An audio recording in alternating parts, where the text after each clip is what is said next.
Welcome to my channel. कैसे हैं आप सब लोग? आई होप आप सब लोग मस्त है और मजे में है। दिवाली सर पर है एंड आई एम श्योर आप सब लोग घर की सफाई करने के बारे में सोच रहे होंगे। घर की सफाई तो हम रेगुलर बेसिस पर करते रहते हैं, लेकिन कुछ कॉर्नर ऐसे होते हैं जो हमेशा निग्लेक्टेड रह जाते हैं, क्योंकि उनकी सफाई करने के लिए या तो हमें किसी की हेल्प की जरूरत होती है या फिर हमें सीरियस टूल लेना पड़ता है। आजकल मार्केट में कुछ ऐसे प्रोडक्ट्स अवेलेबल है जिन्हें यूज करके हम पूरे घर की सफाई एकदम इजीली और इंडिपेंडेंटली कर सकते हैं। ये एक माइक्रोफाइबर डस्टर है जिसे मैंने ऑनलाइन खरीदा था। इसे एक एक्सटेंशन रॉड है जिसकी हाइट हम कम या ज़्यादा कर सकते हैं और ये मोल्ड हो सकता है, जिसके कारण हम अपने घर की हार्ड टू रिच कॉर्नर की सफाई भी बड़ी ही आसानी से कर सकते हैं। अगर आप इस प्रोडक्ट को खरीदना नहीं चाहते हैं और बिल्कुल जीरो कॉस्ट में DIY करना चाहते हैं तो ये वीडियो आपके लिए है। तो बिना देरी किए वीडियो को शुरू करते हैं। मैं Sarika, home and kitchen with Sarika में आप सबका बहुत बहुत स्वागत है। Let's get started.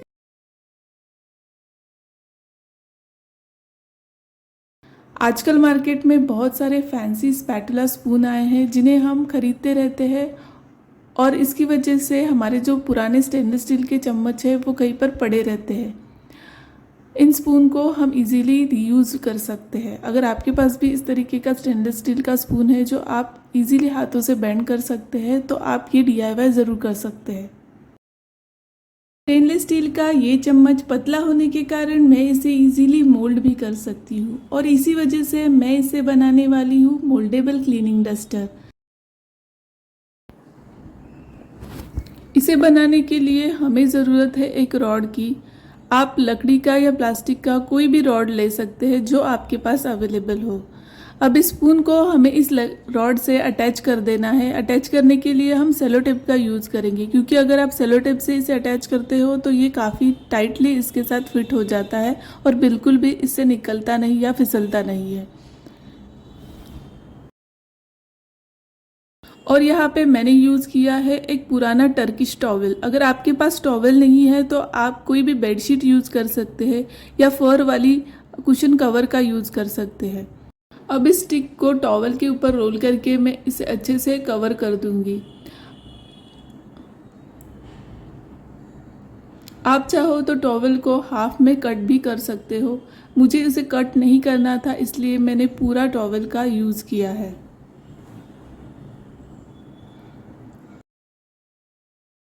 अब इसे सिक्योर करने के लिए हम किसी भी जूट की रस्सी या रोप से इसे अच्छे से बांध देंगे। आपको देखने में ये थोड़ा सा अजीब लग रहा होगा, लेकिन ट्रस्ट मी ये बहुत ही काम की चीज़ है। एक बार आप इसे बनाकर यूज़ करके देख लीजिए, आपको विश्वास हो जाएगा। बनाने में बिल्कुल आसान है और बिल्कुल फटाफट 2 मिनट में बनकर रेडी हो जाता है। और ऐसी कोई चीज़ जो हम मिनटों में बना दे और जिसके कारण हमारा काम बिल्कुल आसान हो जाए और वो भी फ्री ऑफ कॉस्ट, तो हम क्यों ना बनाएं। तो हमारा ये डस्टर बनकर तैयार हो गया है। जो हमारे घर के ऊपर वाला फर्नीचर रहता है या दीवारें है, सीलिंग है, जहाँ पर हमारा हाथ नहीं पहुँचता है, जहाँ पर सफाई करने के लिए हमें स्टूल या सीढ़ी की हेल्प लेनी पड़ती है, तो उन सब चीज़ों को, उन सब जगहों को क्लीन करने के लिए ये बहुत ही हेल्पफुल है। आप इजीली इसे इसके ऊपर घुमा दीजिए और सारी डस्ट ये एक्यूमुलेट कर लेगा। तो आप चाहो जैसे इसे मोल्ड भी कर सकते हो, जिसके कारण और भी ज़्यादा ही कन्वीनियंट हो जाएगा सफाई करने के लिए।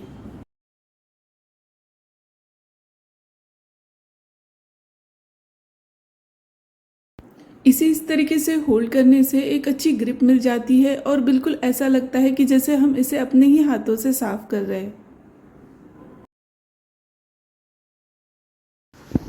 मैं अपने फर्नीचर को रेगुलरली क्लीन करती रहती हूँ, इसलिए आपको ज़्यादा डस्ट नहीं दिखाई देगी।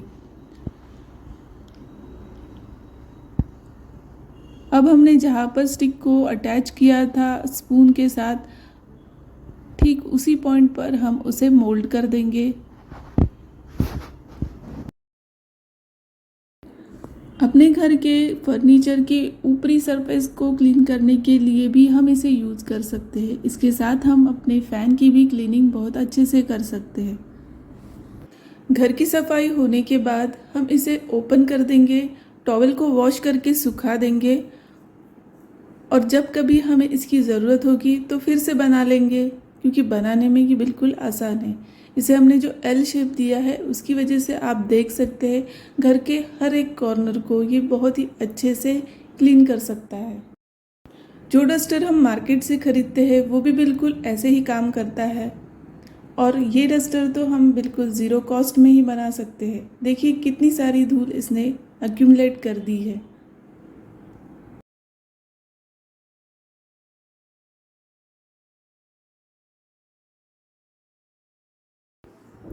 अब हम बनाने वाले हैं DIY फर्नीचर पॉलिश। इसके लिए हमें वाइट विनेगर और ऑलिव ऑयल की ज़रूरत है। इसे हम एक प्रोपोर्शन में लेंगे। वाइट विनेगर को अगर हम 4 स्पून लेंगे तो ऑलिव ऑयल को सिर्फ 1 चम्मच लेना है। बस इसे आपको इसी प्रोपोर्शन में लेना है। मैं इसे कई सालों से अपने फर्नीचर पर यूज़ करती आ रही हूँ और बहुत ही अच्छा रिज़ल्ट देता है ये। पर आपको इसे साल में 2 बार तो करना ही है। मेरे पास ये पहले का सॉल्यूशन बचा हुआ है, मैं इसी में इसे ऐड कर दूंगी। इसे हमें पहले अच्छे से मिला लेना है और फिर बॉटल में भर देना है। अब आपका ये DIY फर्नीचर पॉलिश बनकर तैयार हो गया है। तो चलिए देखते हैं इसे कैसे यूज़ करें। मुझे वीडियो बनाना था, इसलिए बहुत दिनों से मैंने अपने फर्नीचर को क्लीन और पॉलिश नहीं किया है।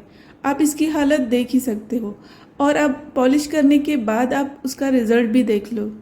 पॉलिश करने से पहले हम इसकी क्लीनिंग कर लेंगे। इसके लिए मैंने एक बॉटल में थोड़ा सा पानी लिया है और उसमें डिश लिक्विड सोप को ऐड किया है। इसे मैं फर्नीचर पर स्प्रे कर दूंगी और एक सिंपल से टॉवल से अच्छे से क्लीन कर लूँगी। अब हमने जो DIY पॉलिश बनाया है उसकी बॉटल को हम अच्छे से शेक कर लेंगे और पूरे फर्नीचर पर स्प्रे कर देंगे। एक स्पॉन्ज की हेल्प से हम पूरे फर्नीचर को इस पॉलिश को अप्लाई कर देंगे।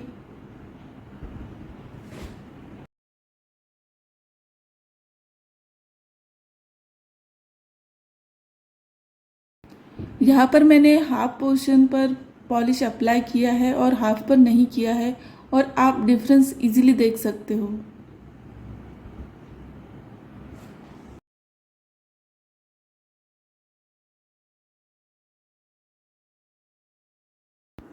घर के सरफेस एरिया जैसे स्टडी टेबल या डाइनिंग टेबल को क्लीन करने के लिए आप इस तरीके की कैरी बैग का यूज़ कर सकते हो। बस इस कैरी बैग को आपको हाथ में पहन लेना है और टेबल के एक कॉर्नर से सफाई करना शुरू कर देना है। अब सारी धूल को आपको धीरे धीरे इकट्ठा करके टेबल के दूसरे कॉर्नर पर ले आना है और बस उसी कैरी बैग में सारी धूल को भर देना है।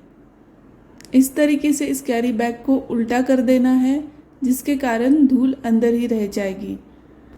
ना ही आपको किसी डस्टर की ज़रूरत पड़ी, ना ही किसी माइक्रोफाइबर क्लॉथ की ज़रूरत पड़ी, और आपको इसे वॉश भी करने की ज़रूरत नहीं है। सिंपली आप इस बैग को डिस्कार्ड कर दें। फ्रिज के ऊपर ऑलवेज एक न्यूज़पेपर बिछा कर रखिए, ताकि जब भी उसके ऊपर धूल जमा हो जाएगी हमें उसे साफ़ करने की ज़रूरत नहीं पड़ेगी। सिंपली आपको सिर्फ न्यूज़पेपर को बदल देना है।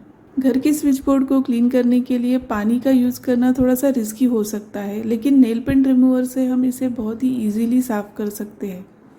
इसके लिए हमें कॉटन लेना है, उसके ऊपर थोड़ा सा नेल पेंट रिमूवर डाल देना है और उससे हम स्विच बोर्ड को बहुत ही आसानी से क्लीन कर सकते हैं। एक बार आप ट्राई करके ज़रूर देखिएगा, बहुत ही इजीली ये दाग निकल जाते हैं और आपका स्विच बोर्ड एकदम क्लीन लगने लगता है।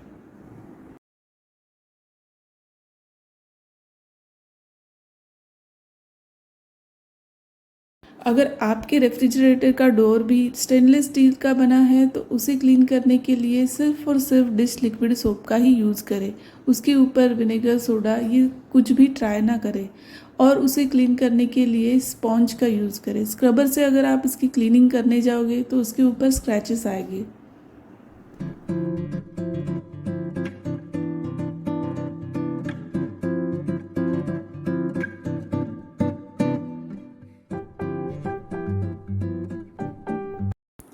अगर आपकी दीवारें काली पड़ गई है और उनके ऊपर दाग धब्बे लग गए हैं तो उसे क्लीन करने के लिए भी आप डिश लिक्विड सोप का यूज़ कर सकते हैं। इसे आप एक स्क्रबर पर ले लीजिए और अच्छे से अपने दीवारों की सफाई कर लीजिए। मैंने एक DIY मॉप बनाया था जिसका वीडियो ऑलरेडी मैंने अपने चैनल पर अपलोड किया हुआ है, पर एज ये क्लीनिंग वीडियो है इसके लिए उसका एक क्लिप मैं इस वीडियो के एंड में अटैच कर रही हूँ। अगर आपने नहीं देखा है तो आप उसे देख सकते हो।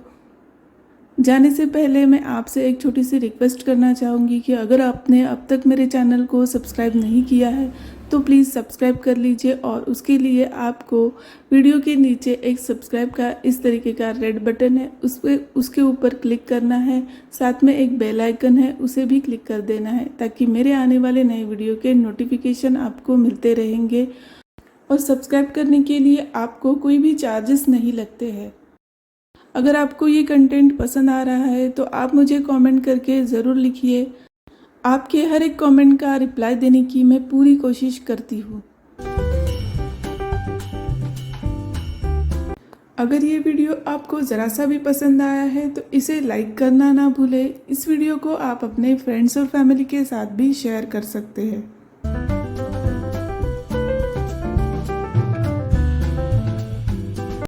और इसी के साथ मैं आपसे विदा लेती हूँ। मिलते हैं मेरे नेक्स्ट वीडियो में, तब तक के लिए बाय बाय।